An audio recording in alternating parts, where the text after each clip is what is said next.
बात जरा दिल्ली की सियासत की कर लेते हैं, जहां शराब को लेकर लगातार संग्राम जारी है। नई शराब नीति को लेकर आम आदमी पार्टी सत्ता में रहते हुए भी निशाने पर थी और अब उसी शराब नीति को लेकर बीजेपी आम आदमी पार्टी पर लगातार हमलावर है। बीजेपी सरकार ने दिल्ली विधानसभा में नई शराब नीति को लेकर सीएजी की जो रिपोर्ट है वो पेश कर दी।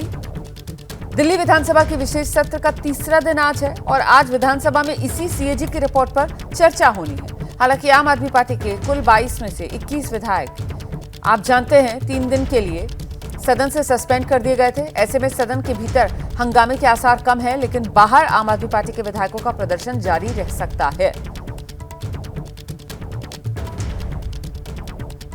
हालांकि इस बीच जानकारी यह भी मिल रही है कि आम आदमी पार्टी के जो निलंबित विधायक हैं वो विधानसभा अध्यक्ष से भी मुलाकात करेंगे। दिल्ली विधानसभा से ये बड़ी खबर एक और आ रही है इस वक्त की। मैं आपको बता दूं कि आम आदमी पार्टी के विधायकों को विधानसभा में घुसने से रोक दिया गया। ये बड़ी खबर है।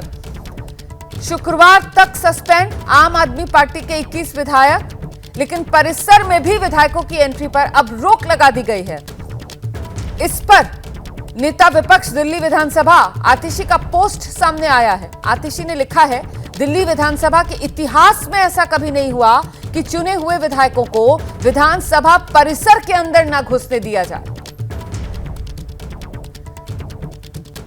तो पिछली बार जब कार्रवाई हो रही थी, उपराज्यपाल का अभिभाषण था, उस वक्त जिस तरीके से आम आदमी पार्टी के विधायक हंगामा कर रहे थे, तभी विधानसभा अध्यक्ष की तरफ से 3 दिन के लिए आम आदमी पार्टी के विधायकों को निलंबित किया गया था, जिसकी मियाद जो है वो शुक्रवार तक है, मतलब कल तक के लिए है। और ऐसे में अब बड़ी खबर ये मिल रही है कि ये जो निलंबित विधायक हैं, विधानसभा परिसर में भी इनकी एंट्री रोक दी गई है।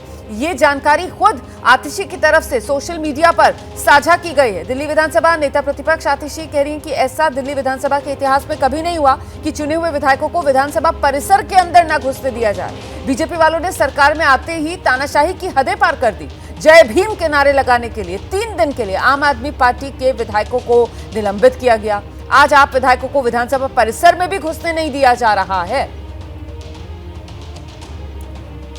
तो ये अपने आप में खबर बड़ी हो जाती है, क्योंकि अगर आम आदमी पार्टी के विधायकों की तरफ से और नेता प्रतिपक्ष आतिशी उनकी तरफ से दावा कर दिया गया है कि विधानसभा परिसर में भी चुने हुए विधायकों को एंट्री बंद कर दी गई है, तो इसको लेकर अब सियासत यकीनन गरमाएगी। एक तरफ विधानसभा में सीएजी की रिपोर्ट पर आज चर्चा होनी है और वहीं सीएजी की रिपोर्ट को लेकर बीजेपी आक्रामक मोड में दिखाई दे रही है। बीजेपी विधायक सतीश उपाध्याय कह रहे हैं केजरीवाल और उनकी कैबिनेट का चेहरा उजागर होने वाला है। दिल्ली की जनता के हक का पैसा इनकी जेब में चला गया। साथ ही बीजेपी कह रही है आम आदमी पार्टी को 2000 करोड़ रुपए का हिसाब सदन में देना ही होगा।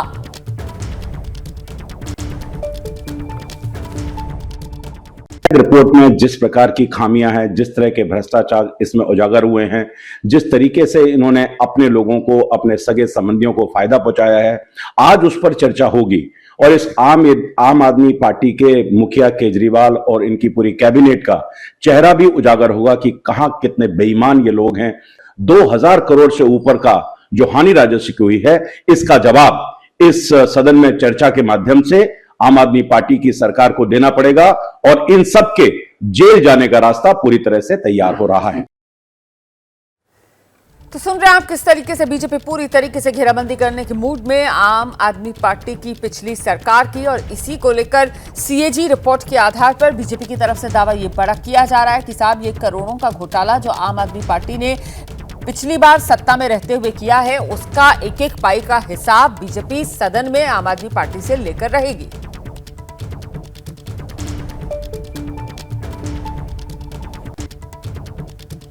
से सीएजी पर बोलना चाहते हैं। काफ़ी बड़ी संख्या में उनके नाम आ रहे हैं। देखिए, मैं तो इतना कहूँगा कि ये एक कॉन्स्टिट्यूशनल ऑब्लिगेशन है और ये मैंडेट था सरकार का कि उसको सदन में लाती, लेकिन वो नहीं लाए। बहुत दुख की बात है। उसको डिले किया, रोका गया और उसके पीछे की इंटेंशन यही थी कि लोगों तक सच ना पहुँचे।